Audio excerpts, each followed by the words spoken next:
Esu Gediminas Guoba, dirbu kompanijoje Driver programuotojų ir praeitais metais kalbėjau tema Continuous Delivery. Tai yra tema apie procesą, kur iš principo viskas apart kodo developmentą vyksta automatizuotai. Tai yra automatiniai testai, automatiniai diegimai į įvairias aplinkas ir taip toliau ir taip toliau. Po tos prezentacijos iš tikrųjų gavau labai daug klausimų, o kaipgi daryti tuos automatinius testus. Tai yra kaip automatizuoti visą testavimą, kaip įsitikinti be žmogaus įsikišimo, kad iš tikrųjų testai, tai yra aplikacija, kurią mes padarėm ir planuojam išleisti į produkciją, kad ji iš tikrųjų veikia ir veikia be problemų. Tai šiandien būtent pabandysiu ir kažkiek tai pereiti ir pakalbėti, būtent kaip reiktų daryti web aplikacijų testavimą, su kokiais iššūkiais, su kokiais sunkumais susidursit, bandydami testuoti web aplikacijas ir tiesiog pasidalinsiu patirtimi ir geriausiamis praktikomis, kaip mes tą išsprendėm. Tai Driver yra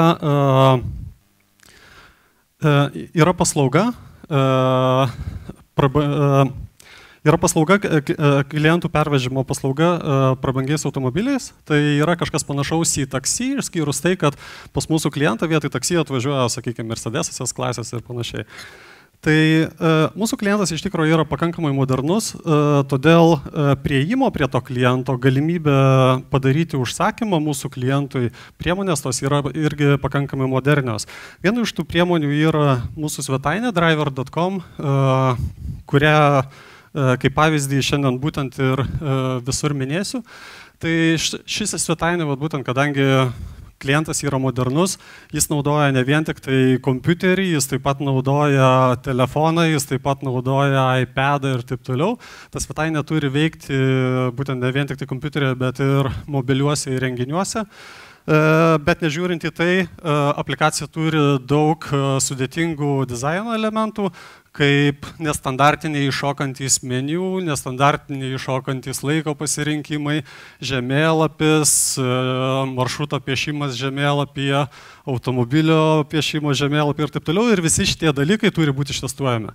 Tai yra, mes negalim išleisti į produkciją aplikacijos, jeigu nežinom, kad ar automobilis iš tikro pasirodys, kai klientas užsisakys jį.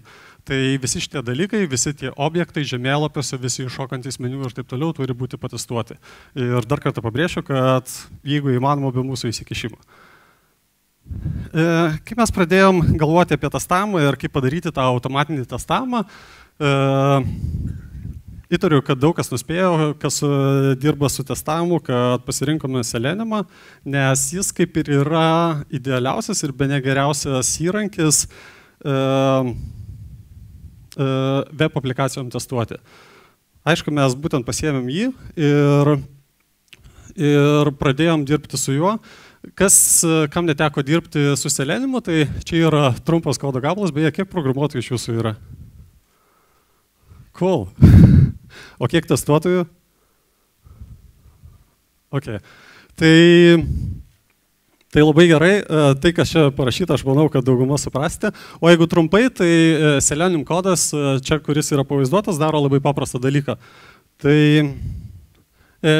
pirmos dvi eilutės tiesiog pasako, aš noriu dirbti su Firefox'u, tai yra atidaro Firefox'ą, tada Firefox'as nueina į svetainę google.com, google.com svetainė susiranda elementą pavadinimu Q, kas nežino struktūros Google, tai yra tiesiog ta paieškos eilutė, į tą eilutę įveda žodį cheese ir sako submit. Po submito, tada čia vyksta tam tikras laukimas, tai yra laukia rezultatų, po rezultatų atspausdina, kad viskas tavo rezultatai yra atspausdinti ir browseris užsidaro ir testas baigtas. Jeigu neatsirado šito pavadinimo cheese, tai reiškia, kažkas yra blogai ir testas feilino. Tai čia galėtų pats elementariausias ir bene pirmas testas būti programuotojui, kuris dirba Google. Viskas atrodo labai paprastai ir iš to galima pagalvoti, kad rašyti testus web aplikacijom yra labai paprasta, bet iš tikrųjų taip nėra. Ir kai mes pradėjom rašyti testus, tai susidūrėm su labai daug iššūkių.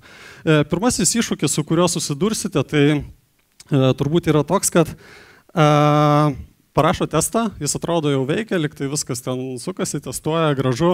Po kiek laiko gaunat atsakymą iš savo Continuous Integration įrankio, kad viskas testas sustoja. Priežastis, kažkiek nedaug pasikeitusi puslapio struktūra, galbūt kažkur tai klasės pasikeitė ir panašiai. Tai yra pirmas dalykas, dėl ko pradeda stoti testai. Mes iš tikrųjų turėjom galbūt šiek tiek kvailą tokią nuostatą, kad dėl testų savo puslapio kodo nekeičiam. Tai yra, koks yra mūsų puslapis, toks ir turi būti, o testai jau turi prisitaikyti. Tas iš tikrųjų buvo labai blogai, nes ir teko rašyti tokius selektorius, CSS selektorius, XPath selektorius ir taip toliau, kad tiesiog surasti elementą kažkur tai puslapį ir patikrinti, ar jis teisingai rodo reikšmę, neteisingai, galbūt ant jo paspausti ir taip toliau. Ką mes vėliau suradom, kas iš tikrųjų labai gerai veikia vietoj šito ir veikia patikimai, tai tiesiog tai, ką jūs norit patikrinti, elementus, kuriuos norit patikrinti, tiesiog jiem reiktų paimti ir priskirti kažkokį identifikatorių, tai yra ID atributą priskirti. Tada to elemento išskirimas vyksta labai vienareikšmiškai ir jūsų testai veikia labai puikiai. Kitas dalykas taip pat su klasėm. Klasės atrodo, kartais mes sukuriam specifinės klasės tam tikriem elementam ir atrodo, jeigu mes jau jas panaudosim, tai jos lik ir neturėtų keistis ir mes galim testuose juos naudoti ir taip toliau, bet iš tikrųjų vėlgi taip nebūna. Vėlgi testai stoja ir testai tiesiog nebeveikia. Kai mes pradėjom naudoti identifikatorius, geriausias pavyzdys, kad tai puikiai veikia, mums buvo visai nesenas įvykis, kai mes tiesiog nusprendėm savo puslapio pakeisti dizainą. Tai yra, mes turėjom vieną dizainą ir padarėm šiek tiek kitą dizainą.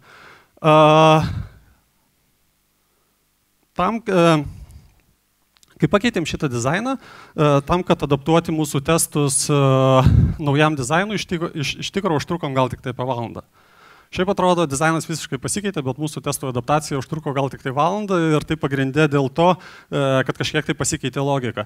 Jeigu šiaip pasižiūrėsi, tai čia iš tikrųjų nieko nėra kito, yra tie patys įvedimo laukai, yra tas pats mygtukas, čia yra tie patys įvedimo laukai, tie patys išvedimo laukai, tas pats mygtukas. Viskas, niekas nesikeičia, iš principo kažkiek pasikeitė dizainas, bet mūsų testai nuo to nenukentėjo ir jie tiesiog labai sėkmingai veikia toliau.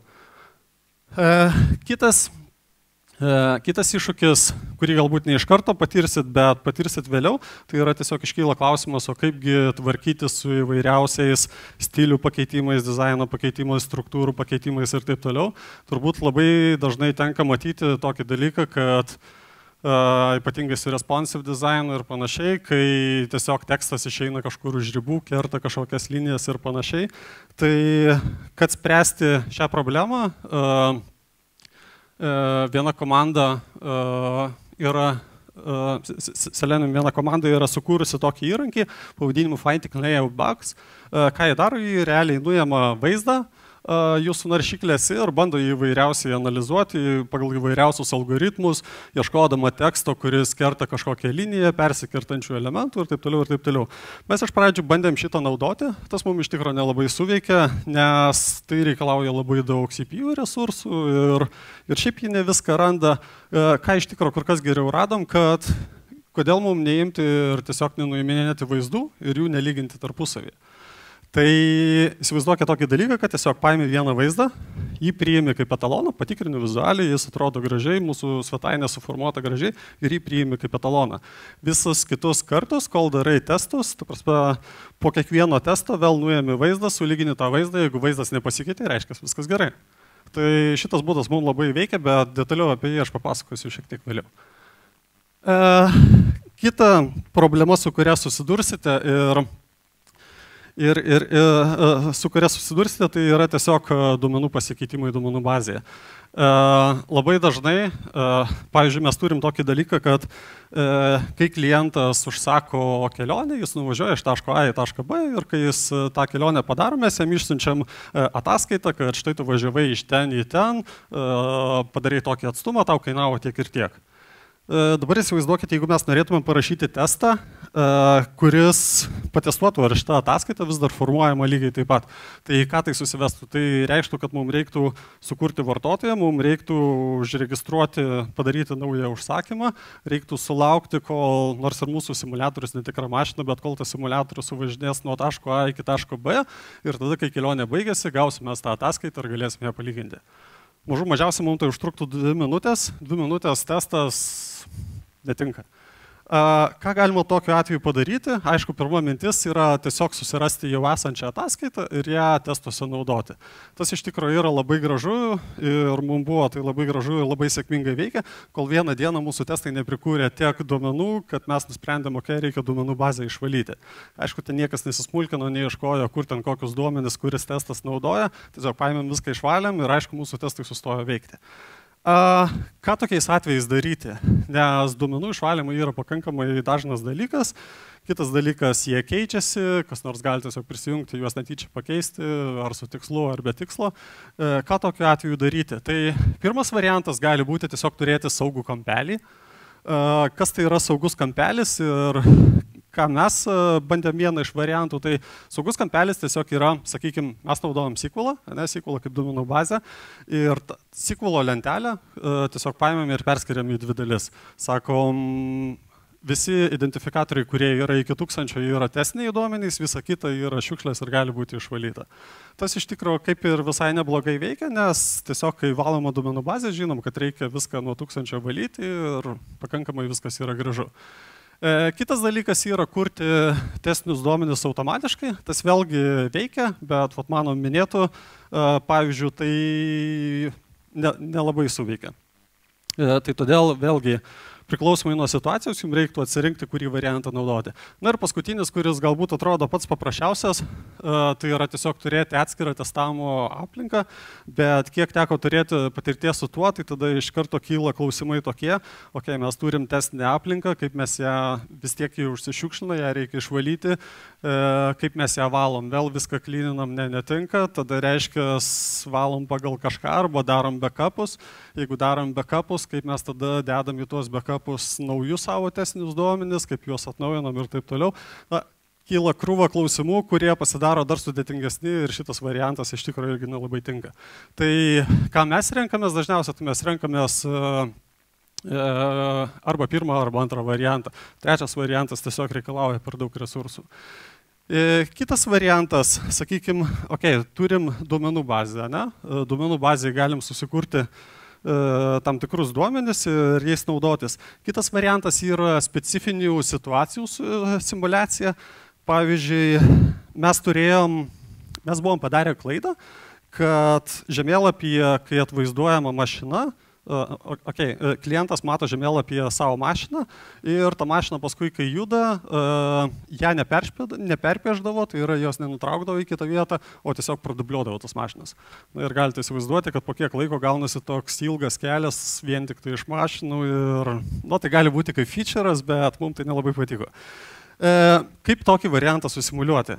Ta prasme, kaip tokį variantą ištestuoti ir užtikrinti, kad mes daugiau jo neišrealizinsim arba apskritai neturėsim. Tai vienas variantas, vėlgi galim rašyti kažkokį tai testą, kad padarom, užregistruojam naują užsakymą, laukiam, kol bus priskirta mašina, palaukiam, kol jį pajuda ir tada pasižiūrim, ar prasidubliavo ar neprasidubliavo ikonos. Tas yra pakankamai sudėtinga, na, ne tiek, kad sudėtinga, bet iš tikrųjų testas vėlgi labai daug užtruktų. Vėl tas pačios 2 minutės ar panašiai, ko mums visiškai nereikia. Ką mes padarėm šituo atveju, tai tam momentui mums tai buvo labai gera mintis ir iki šiol tai yra gera mintis, tai tiesiog sukūrėm netikrus duomenis mūsų pačiame serveryje. Ne duomenų bazėje, bet serveryje. Tai yra mūsų aplikacija, ta, kuri vykdo visą logiką, o ne duomenų bazę, ir tiesiog žiūri. Gauna užklausą, nori prisijungti vartotojas kažkoks tai testinis vartotojas. Mes patikrinam, čia testinis vartotojas, kuris yra pas mus atmintyje. Gerai, sakom, tu priimtas, į duomenų bazę net neinam, nesikreipiam. Tada ateina užklausa, duok man šito testinio vartotojo visus užsakymus. Mes pasižiūrim, čia šitas testinis vartotojas, mes jau duomenis turim pas save atmintyje, o ne duomenų bazėje, atiduodam juos. Tokiu būdu mes visada vienas iš tų užsakymų, kurių mes turėjom, būtent buvo tokioje stadijoje, kai buvo jam priskirta mašina ir ta mašina turėjo kažkokias koordinatės ir prisijungę tuo vartotoju mes visada galėjom matyti mašiną tiesiog žemėlapyje. Galima šitą variantą padaryti per duomenų bazę, tiesiog duomenų bazėje sukurti atitinkamą užsakymą su tam tikra konfiguracija, bet mums tas netiko, nes vėlgi mes turim tą automatinį virtualų automobilį, kuris, jeigu tik tai pamato kažkoks užsakymas nepadarytas, iš karto skuba jį padaryti, siūsti mašiną, važiuoti ir taip toliau. Vienu žodžiu, jeigu mes sukurtumėm tokį užsakymą, jis iš karto būtų įvykdytas. Tai va, tai šitas variantas, kad sukurti tuos netikrus objektus mūsų serverio pusėje, iš tikrųjų mums labai puikiai suveikia. Ir tai suveikia ne vien tik tai testuose, nes pasižiūrėkit, kas gaunasi su mūsų testu. Su mūsų testus gaunasi taip, kad mes tik tai prisijungiam su testiniu vartotoju, atsidarom tą užsakymą, matom mašiną, ten pakviečiam kelias JavaScript funkcijas, kad ta mašina pajudėtų į kitą poziciją ir mūsų testas pasakė taip, šitos mašinos prasidubliuoja. Labai gerai. Mes sutvarkėm tą funkcionalumą, testas pasakė, viskas, mašinos nebesidubliuoja. Viskas, problema išspręsta, testas parašytas, viskas labai gerai, važiuojam toliau. Tai va, tai šitoj vietoj mums tas labai puikiai veikia ir iš tikro veikia ne vien tik tai iš testų pusės, bet šitas dalykas mums labai puikiai veikia, nes, kaip ir minėjau, mes prikūrėm įvairių užsakymų įvairiose stadijose, įvairiose situacijose ir, sakykime, netgi mums patiems, kai reikia kažką kažkur patestuoti, pasižiūrėti, kaip tai atrodo, kaip tai veikia, mes net patys prisijungiam su tuo testiniu vartotoju ir pasižiūrim, okei, čia atrodo taip, kažką tai ten pakviečiam, pasižiūrim, ta prasme, tai tapo mūsų testavimo dalimi, vienas dalykas. Antras dalykas, kadangi tai yra naudinga, tai tapo ir palaikoma. Ta prasme, kad jeigu kažkokie atsiranda nauji objektai prie to ar dar kažką, tai programuotojai patys labai mielai visą tą virtualų objektą praplečia ir mes tuos objektus labai sėkmingai naudojam toliau. Kitas variantas, tai tiesiog daryti tą patį, bet kliento pusėje. Tai yra tiesiog sukurti netikrus objektus kliento pusėje, JavaScript pagalba, bet apie tai aš vėlgi pakalbėsiu truputį vėliau. Turim testus, turim pakankamai neblogai veikiančius testus, žinom, kaip susimuliuoti tam tikras situacijas, žinom, kaip ten su duomenim sužaisti ir panašiai. Sekanti problema, kuri mums prasidės, galbūt ne nuo pirmos dienos, bet nuo antros ar trečios, tai yra testų stabilumas. Testų stabilumas labiausiai gyvenimą gadinantis dalykas, nes paprastai būna taip, kad paleidi pas save ant kompiuterio, viskas veikia, viskas dirba, viskas smagu, paleidi ant Jenkinso, Jenkinsas mūsų Continuous Integration įrankis, paleidi ten, vieną kartą suveikia, antrą kartą nesuveikia, vieną kartą suveikia, antrą kartą nesuveikia, na, toks triukšmas eina ir tai tikrai naudos neduoda. Ką mes radom, kas yra didžiausia problema, rašant testus, Selenium testus ir panašiai, tai kad daug kur yra naudojami vadinami slipai, tai įsivaizduokit tokį funkcionalumą, sakykime, mes turim iškrentantį kažkokią tai nestandartinį meniu, kurį paspaudus ten iškrenta laiko pasirinkimas. Tas laiko tas meniu yra animuotas, kol jis išsitraukia, užtrunka tam tikras laikas. Ir, sakykime, jeigu jis iššoka per sekundę, na, mes užsidedam, kad, rašom testą, paspausk tą komponentą, palauk sekundę ir tada po to sekundės ten spaudžia kažkokius tai laikus. Tas dažniausiai suveikia, bet kartais, jeigu, sakykime, serveris ten truputį apkrautas arba dar kažkas ir viskas taip greitai neveikia, tai tiesiog viskas užstabdo ir testas sako, atleiskit, nerandu tokio elemento, nes jis tiesiog yra neišsiskleidęs. Tai šitas dalykas yra labai blogas ir pirmas dalykas, kai mes darom code reviews, tai yra kodo peržiūra. Pirmas dalykas, mes, jeigu pamatom thread slipą, iš karto stabdom visą code review, nes tokių dalykų neturi būti. Tai iš karto reiškia, kad, jeigu ne šiandien, tai rytoj tas testas sustos ir reikės eiti jį tikrinti ir fiksinti. Vietoj to, WebDriveris duoda puikią funkciją kaip WebDriver wait, tai reiškia, kad jis tiesiog laukia, kol bus įvykdyta kažkokia sąlyga. Ir šiuo atveju, kaip matėme ten prieš tai buvusiam kode, tai jis tiesiog laukia, kol lango pavadinimas pasidarys į cheese. Ir šitas dalykas kur kas geriau veikia. Jeigu grįžtant prie to pavyzdžio su iškrentančiu meniu, tai vėlgi, jeigu mes parašysim testą, kad palauk, kol iškristas meniu ir tada tik tai spaus kažką, tai bus kur kas efektyviau ir nereikės laukti sekundės.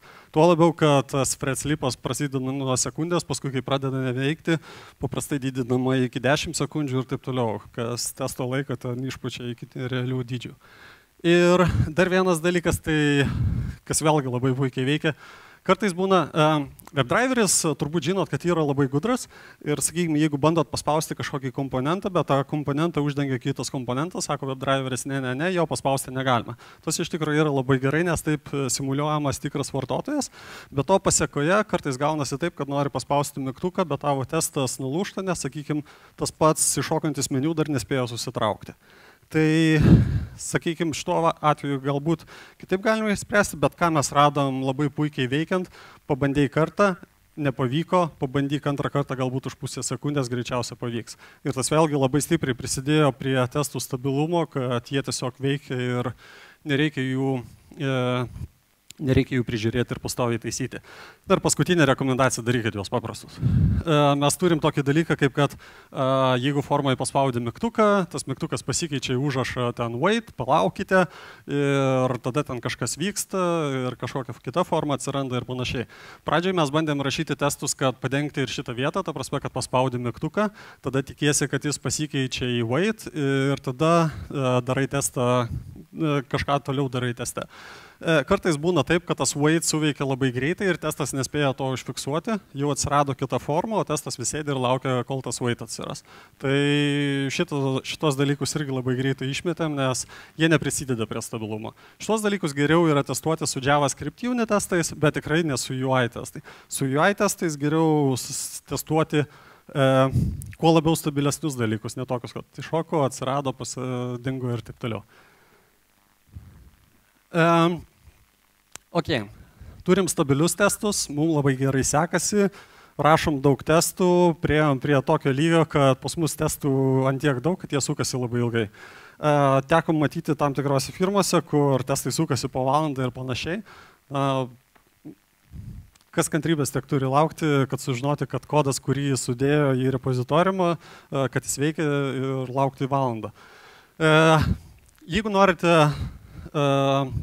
Jeigu norite išspręsti šitą problemą, tai variantas numeris 1, tai kas turbūt kyla į galvą, tai tiesiog paimti ir tuos testus padalinti į atskiras grupės ir juos leisti paraleliai.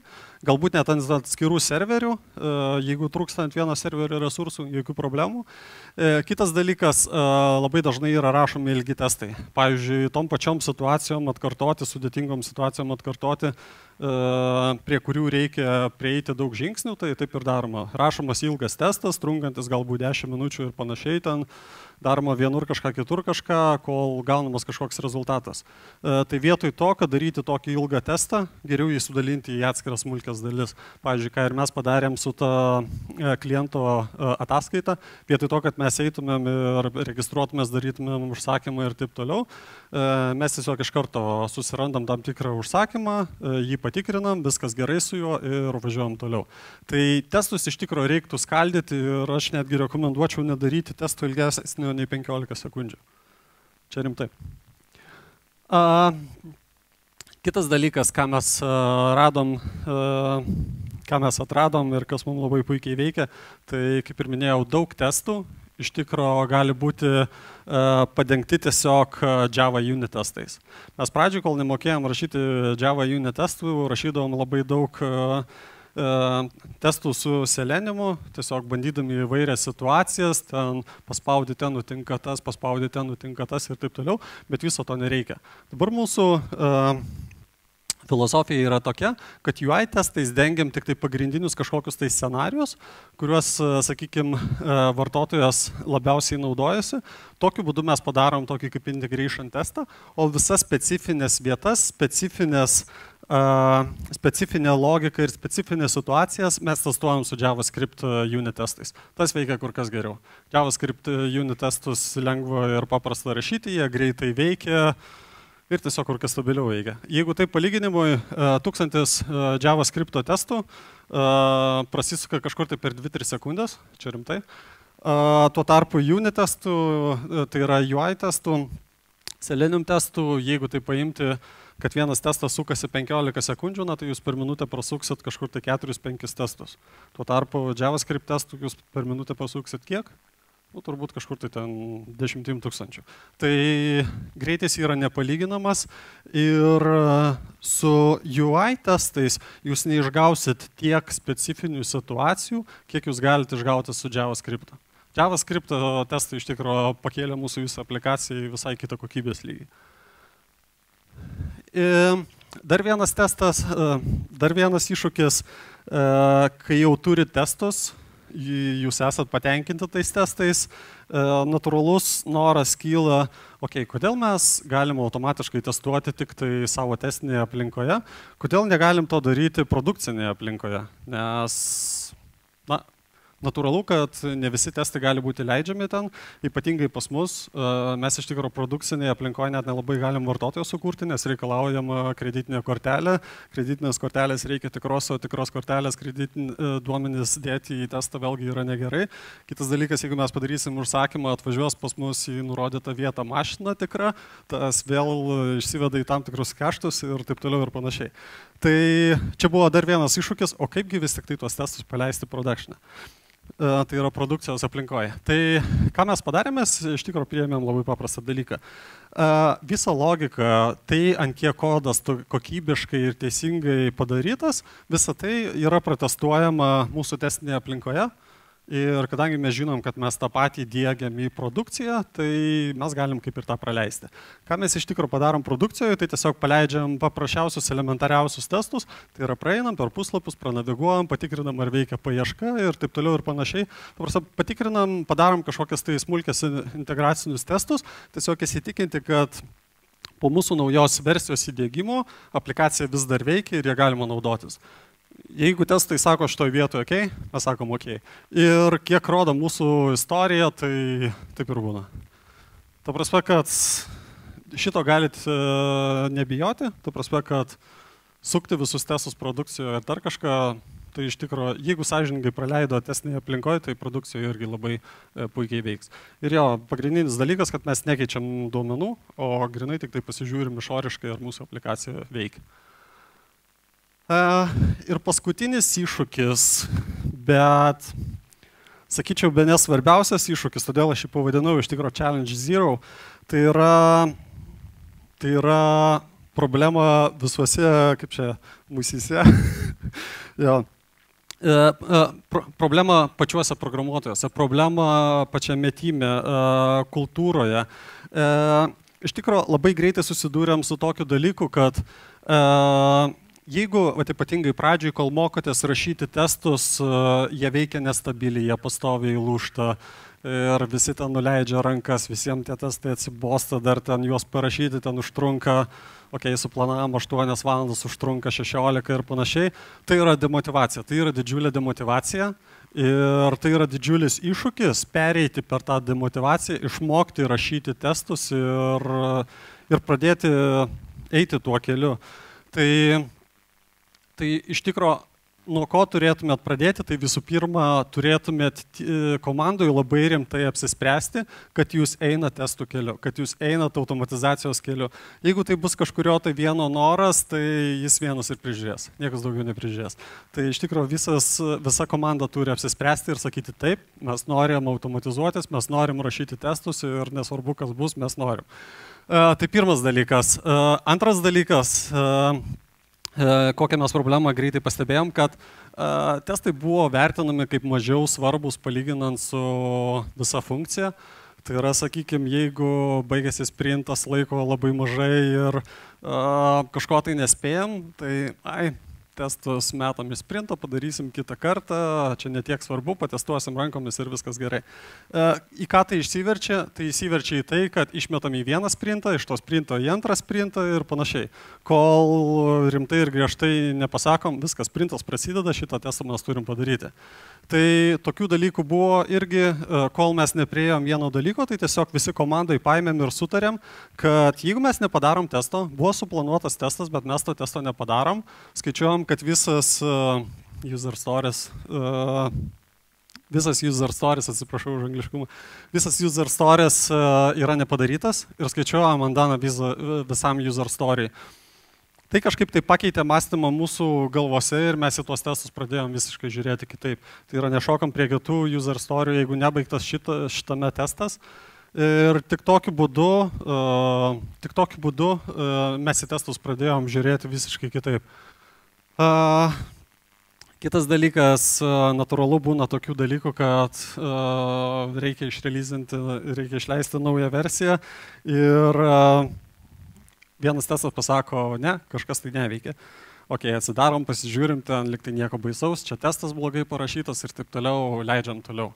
Tai šitie dalykai irgi prie nieko gero nepriveda, ta prasme, kad visa automatizacija tada stoja, į testus vėl žiūrima kaip nerimtą dalyką ir ta prasme, kol šito dalyko neišgyvendinsit, tai yra, kol nepradėsit žiūrėti į testus ir nepaukosit jam laiko, kad jie turi suktis ir jie turi sukti 100% ir jeigu jie nesisuka, mes nieko nerealizinam, tol iš tikrųjų ta automatizacija neveiks. Tol jūs eisit rankomis, testuosit, žiūrėsit, leisit savo laiką ir taip toliau ir taip toliau. Tai va šitas dalykas ir šitas iššūkis yra labai svarbus, nes tai yra mūsų visų galvose. Tai per jį ypatingai yra svarbu perlipti. Ir jo, kaip ir sakiau, didelis demotivatorius yra tai, kad išmokti rašyti testus užtrunka, tai yra lik nauja sfera. Rašyti unit testus yra viena, bet rašyti UI testus yra kita. Todėl jeigu jau pasiryšit eiti automatizacijos keliu, nusiteikit, kad reikės labai daug laiko. Sakau, mes labai dažnai planuodavom po 8 valandas testam, parašyti ten kažkokiai tai funkcijai, atrodo elementariai, 8 valandas mums tada jau atrodė, oi, labai daug. Bet labai dažnai tos valandas išsiversdavo 16 valandų ir panašiai. Tai būkit nusiteikę. Kitas dalykas, labai dažnai skamba, kad čia mes darome aplikacijas, jos reikia testuoti ant atskirų brauserių ir taip toliau, ir taip toliau. Mes iš tikrųjų kažkaip tai nepastebėjom didelio skirtumo ir naudos testuoti ant skirtingų brauserių. Pradžioj paleidinėjom Internet Explorer ir Chrome, paskui pasižiūrėjom, kad tai iš tikrųjų skirtumo didelio nedaro ir tiesiog tą dalyką metėm, dabar paleidinėjom vien tik tai ant Chrome. Tačiau čia yra kelios nuorodos tam tikslui, kad jeigu, sakykime, jums vis tik tai reikia patestuoti ant kažkokio tai specifinio browserio, tai internete yra tokie du specifiniai servisai, Sauce Labs ir Browser Stack, kur jūs galit paprašyti mašinos bet kokią operacinę sistemą ir bet kokios naršyklės versijos. Ar Mac'as, ar Linux'as, ar Windows, ar Chrome'as, ar Safaris, ar dar kažkas, ten tiesiog galit pasirinkti iš didžiulio sąrašo ir pasakyti, man reikia šitos mašinos. Tas pats galioja ir iPad'ui, iPhone'ui, Android'ų galybei, armijai ir taip toliau. Tai tiesiog jeigu reikia kažkur kažką patestuoti. Ir kaip ir minėjau, ką mes atradom labai puikų dalyką, tai yra ekranų palyginimas. Pradžioj, kai mes rašydavom testus, tai bandydavom padengti kuo daugiau elementų puslapyje, tiesiog įsitikinti, kad jie yra rodomi, kad jie yra tvarkingi ir taip toliau. Tai yra pasižiūri, kad šitas elementas, kitas elementas, jie visi yra rodomi ir taip toliau. Testas patampa didelę paklodę, bet paskui, kai atradom ekranų palyginimą, mes supratom tokį dalyką, kad viso to tikrinti mums visiškai nebereikia, nes jeigu ekranai yra vienodi, tai reiškia, kad elementai atvaizduojami vienodai pagal mūsų etaloną ir reiškia, kad viskas čia yra gerai. Tai labai greitai mes praplėtėm savo testų funkcionalumą ir tiesiog po kiekvieno testo ir testo tam tikrose vietose pradėjom daryti vaizdų nuotraukas ir tas nuotraukas tikrinti. Tai, sakykime, čia kaip tik irgi yra palyginimai du ekranų ir, sakykime, vienas iššūkis iš tų, ką mes radom lygindami juos, tai kad tam tikri duomenys skiriasi. Pavyzdžiui, čia yra 20, čia yra 15, čia yra informacija apie orus ir natūralu, kad jie keičiasi. Tai mūsų testas iš karto pasakė, kad šitie ekranai nebetitinka, nes štai šita vieta tiesiog yra kitokia. Ką mes iš to padarėm? Tai tiesiog priėjom tokį dalyką, kad o kodėlgi šitų dalių paimti ir nepraignoruoti lyginime, tai mes tiesiog ir padarėm. Seleniumas turi labai puikų dalyką, kad jis gali nurodyti tam elementui, pasakyti jo koordinatės. Jis yra šitoje vietoje, jo dydis yra toks ir toks. Tokiu atveju mes piešinėlėje paimam, tą vietą tiesiog užspalvinam, atskirai parašom ją į testą, patikrinam, kad tas elementas yra rodomas ir tada darom palyginimą. Viskas tokiu atveju labai puikiai ekranai sutampa ir ir mūsų testas nebesustoja, nepriklausomai nuo to, kokie ten duomenys pasikeitė. Vėliau mes pasidarėm aplikaciją, kurios pagalba galim tiesiog pereiti ir peržiūrėti tuos visus vaizdus.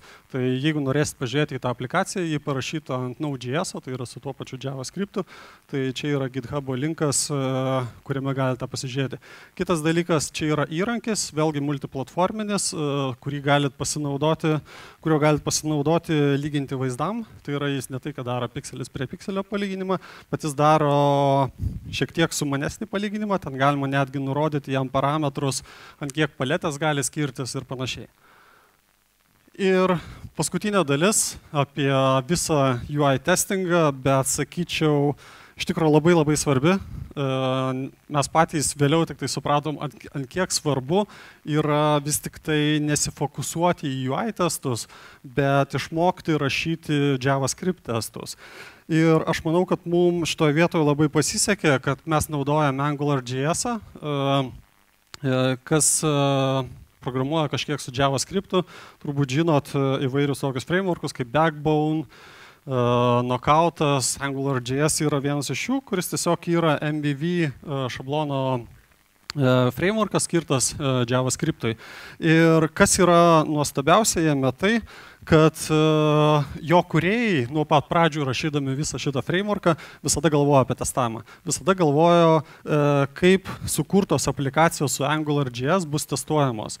Ir to pasiekoje gavosi toks dalykas, kad AngularJS turi tokį dalyką kaip HTTP mockingą, kas dirba serverio pusėje ten ir užsiminėja, kaip čia pasakyti, duomenų bazės simuliavimu, tai yra mockingų, tai žino puikiai tą dalyką. Ką tai reiškia? Tai reiškia, kad JavaScript'e mes rašydami testą, vietoj to, kad mūsų skriptai vaikšto į serverį pasimti kažkokių duomenų, jie tiesiog kreipiasi į mūsų kažkokią tai funkciją ir gauna mūsų emuliuotus duomenis. Tokiu būdu mes rašydami testus galim visiškai atsikirsti nuo serverio ir atsikirsti nuo duomenų bazės ir sukurti tokias situacijas ir paduoti tokius duomenis į savo aplikaciją, kokių tik tai mums reikia, norint ištestuoti vieną ar kitą funkcionalumą. Tai AngularJS yra labai paremtas tais visais servisais ir tuos servisus visus galima mokinti ir taip toliau. Aš šiandien neišsiplėsiu, nes apie tai galim kalbėti dar visą kitą dieną, bet jeigu jūs dar nesat pasirinkę jokio frameworko ir norėtumėt, tai vienas iš variantų būtų AngularJS. Nesu ekspertas šitų frameworkų, galbūt Backbone'as ir visi kiti siūlo kažką šitoje vietoje, bet AngularJS tikrai turi, tai yra AngularJS visas frameworkas paremtas grinai tuo, kad jūsų kodas, parašytas kodas būtų testuojamas. Ir kaip sakiau, tokiu būdu mes tiesiog sumažinom UI testų ir daug logikos perkeliam į JavaScript unit testus. Taip pat AngularJS komandos darbas yra Karma test paleidėjas, kuris tiesiog skirtas tokiam sistemam kaip Jenkins, tai yra paleisti jūsų testus be vartotojo. Ir be to paskui surinkti visą ataskaitą, pateikti Jenkinsui, kad jūs galėtumėte peržiūrėti. Taip pat, ką Karma palaiko labai puikų dalyką, tai yra kodo coverage, tai yra pasako, kiek jūsų testai padengia jūsų kodą. Kas rašo testus server-side, tą puikiai žino, tai dabar žinokit, kad tą galima labai puikiai daryti ir kliento pusėje, ir Karma tą labai puikiai atvaizduoja. Taip pat AngularJS turi tokį dalyką kaip end-to-end testingas. Kas tai yra? Yra JavaScript unit testingas, yra Seleniumas, kuris skirtas UI testingui. End-to-end testingas su Angularu sukergia šitos du dalykus ir pasako, kad mes galim rašyti JavaScript unit testus, bet taip pat pasijungti ir vartotojo sąsają. Tai reiškia, kad mes galim ne tik patestuoti kažkokią logiką, bet vartotojo sąsajoj patikrinti, kad duomenys, kuriuos mes padavėm, tvarkingai atsivaizdavo vartotojo sąsajai ir tokiu būdu būtent emuliuoti vėlgi skirtingas situacijas ir žiūrėti, kaip mūsų vartotojo sąsaja priklausomai nuo to reaguoja. Beje, tas atvejis, kurį minėjau apie judančią mašinytę, būtent buvo parašytas su end-to-end testingu. Tai vėlgi, kas norės detaliau tą pasižiūrėti, tai galit, čia yra nuoroda į AngularJS puslapius. Vėlgi, tai yra labai greita, nesvarbu, kiek jūs testų parašysit, tie testai leidžiasi labai greitai. Nes vėlgi prisiminkit, jie neina į serverio pusę, jie viską pasiema ir turi kliento pusėje, todėl jie veikia labai greitai. Ir tai yra kur kas stabiliau už vartotojo sąsajos testus. Jeigu, sakykime, vartotojo sąsajos testai, mes nuo pradžių turėjom daug problemų, kad jie tai neveikia. Su JavaScript unit testingu to nebuvo. Tai veikia švariai, tai veikia patikimai, tai veikia greitai, tai veikia be problemų. Kitas dalykas vėlgi išmokti juos rašyti. Ir paskutinis žodis, grinai iš mūsų visos patirties, kas mums tiko, kas mums nepatiko. Tai pirmas dalykas, ką kalbėjau apie visą motivaciją ir taip toliau, prisiminkit. Testavimas, automatizavimas tai yra nuolatinis procesas. Jeigu sustosit kažkurioje vietoje rašyti testus, tai reiškia, kad jūsų testai kažkurioje vietoje nuluš ir visą savo darbą galėsite išmesti į šiukšlių dėžę. Tai nuolatinis procesas, reikia nuolat tą prižiūrėti, testus atnaujinti ir taip toliau. Taip pat kaip ir su paprastu unit testingu. Būkit pasiruošę ilgai mokytis. Vaizdų palyginimas tikrai yra nerealus dalykas. Dar ką pamiršau, kad net, sakykime, ir mūsų product owneris ir verslo žmonės tą labai mėgsta pasinaudoti, nes įsivaizduokit, atsidarot puslapį ir matot visą vaizdą, kaip jūsų svetainė atrodo tam tikrose situacijose. Tai yra, kaip atrodo ten kažkokie laiškai siunčiami klientam, kaip atrodo ten kažkoks užsakymų langas ir taip toliau ir taip toliau. Tai nėra vien tik tai programuotojo įrankis, tai yra taip pat ir verslo žmonių įrankis ir tai yra labai patogus įrankis. Ir taip, AngularJS ir JavaScript unit testai tai yra kažkas nerealaus, tai išgelbėjo mus, nežinau, nuo susinaikinimo turbūt. Juokauju. Jeigu norėsit detaliau apie visą tai paskaityti, čia sudėjau visas nuorodas ir visų įrankių nuorodas, kurias mes naudojam viduje, tai tiesiog galite atsidaryti ir pasižiūrėti apie juos detaliau. Viskas, dėkui, klausimai.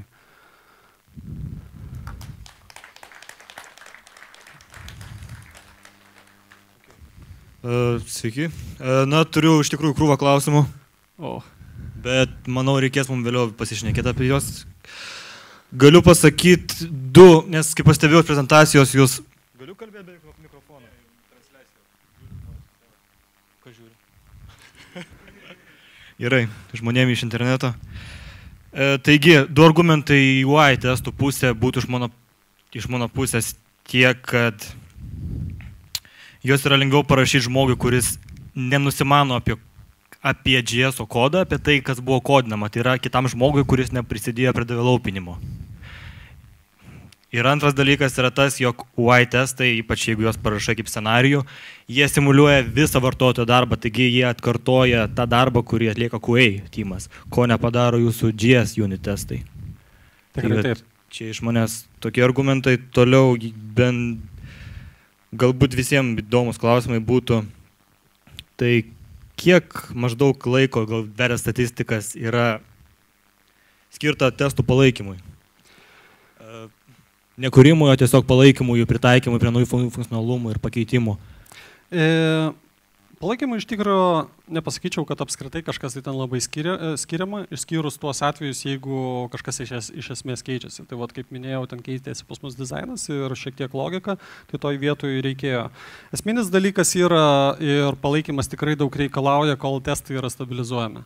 Kol testai yra stabilizuojami, palaikymas bus nuolatinis ir pastovus tol, kol išmoksit rašyti testus ir suprasit tas gerasias praktikas, palaikymas bus nuolatinis. Iš tikrųjų, ką jūs pasakojo, tai mes visą tai praėjom žingsnis į žingsnį iš tikrųjų. Prieš metus laiko ar daugiau, kas buvo pradėję, tai šiek tiek kryvom rankom rašyta, buvo taikyta Fred Sleep taktika ir testai sukosi 8 valandas, iš jų 4 valandos buvo vien tik sleepai. Tai reikėjo įdėti nemažai darbo, būtent buvo pritaikytas waiterio patternas ir iš to sumažėjo iki valandos. Čia sumažint daugiau, bet reikia daugiau laiko investuoti.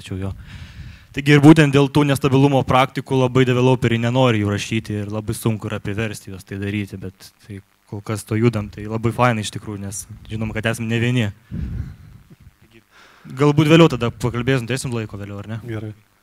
Jo, tai čia aš tik tai pasikartosiu, ta prasme, nusiteikit, kad tikrai reikia užsibrėžimo ir reikia komandos narių vienas kito palaikymo, kad tie testai tiesiog nenumirtų ir tas visas projektas nesustotų. Kai vyks persilaužimas, ateis palengvėjimas.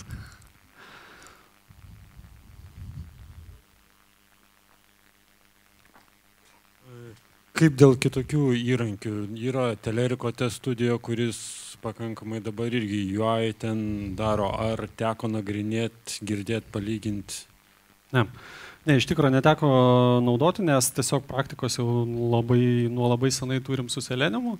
Tai Seleniumas ir buvo todėl pirmas įrankis ir iš tikrųjų tai, ką dabar naudojam, tą visą paletę, tai kaip sakiau, AngularJS testai ir Seleniumas, iš tikrųjų padengia pilnai visą paletę, ko mums reikia. Plus vaizdų palyginimas. Tokiu būdu mes padengiam visą paletę savo poreikių, kad kažkaip šiam momentui tokio didelio poreikio kažką tai kitą žiūrėti jau nebėra.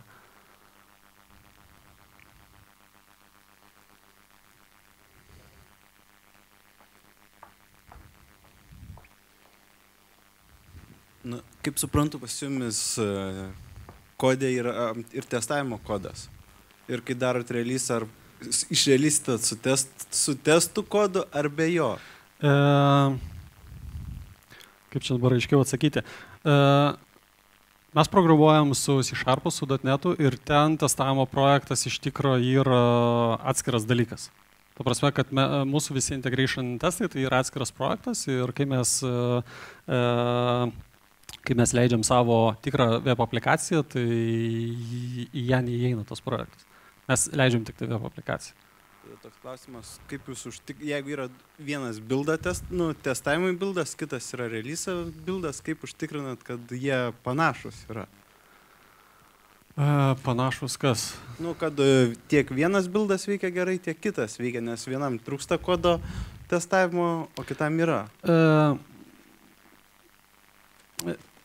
Tai yra du atskiri projektai, veikiantys vienas nuo kito nepriklausomai. Ta prasme, testavimo projektas ir pati aplikacija, tai yra du atskiri projektai. Tai šitą, ką mes leidžiam, tai yra aplikacija, mes ją leidžiam ir diegiam kaip aplikacija. Čia yra testai. Tai vėlgi yra atskiras dalykas. Ta prasme, kad tai nėra viena, taip jie bildinasi kartu, bet tai yra atskiros direktorijos, tai yra atskiri projektai. Jūs minėjot, kad įdedat kodą į developeriai įsideda kodą...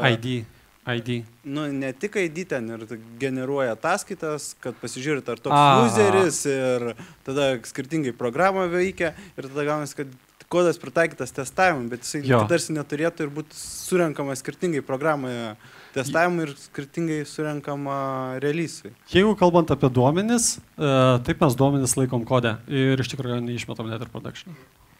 Tiesiog. Tai mums netrukdo, jeigu atvirai. O tai bugų nesukelia release'e? Pavyzdžiui, kokių? Kad testinis useris yra hardcodintas, jeigu kas nors žino testinį userį, tai gali kažką padaryti. Nieko jie negali padaryti. Bent jau aš taip manau. Ačiū. Ta prasme, tai yra useris, kuris iš tikrųjų duomenų bazėje neegzistuoja ir jis yra labai riboto funkcionalumo. Tai yra dedikuotas konkrečiai tam funkcionalumui, kurį mes esame numatę ir su juo net užsakymo nesukursi. Nes jeigu bandysi sukurti užsakymą, iš karto sistemos logika sakys, aš nežinau šito vartotojo, ką čia kurti, kur čia ką daryti. Tai todėl iš tos pusės mums tai veikia labai gerai. O testuojat performance? Ne. Iš tikrųjų, galbūt, sakykime taip, nepriejom dar prie tokio lygio, kad testuoti performance, bet visada, kai darom kažką tai naujo, pavyzdžiui, kad ir kai perdarinėjom savo dizainą, mes tą darom rankiniu būdu. Tai, sakykime taip, pas mus performance testavimas yra neautomatizuotas.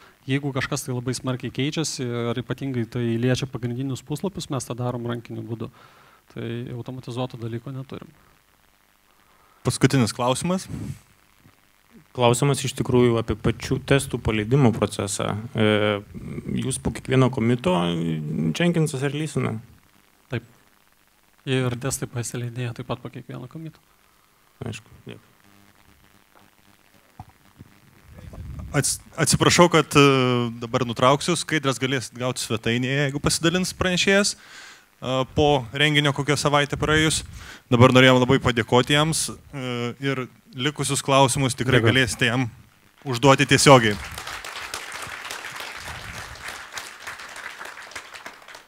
Toliau tęsiant testų, tik šiek tiek aukštesnio lygio testavimo temą, tai Clement Pickeringas už maždaug 10 minučių čia.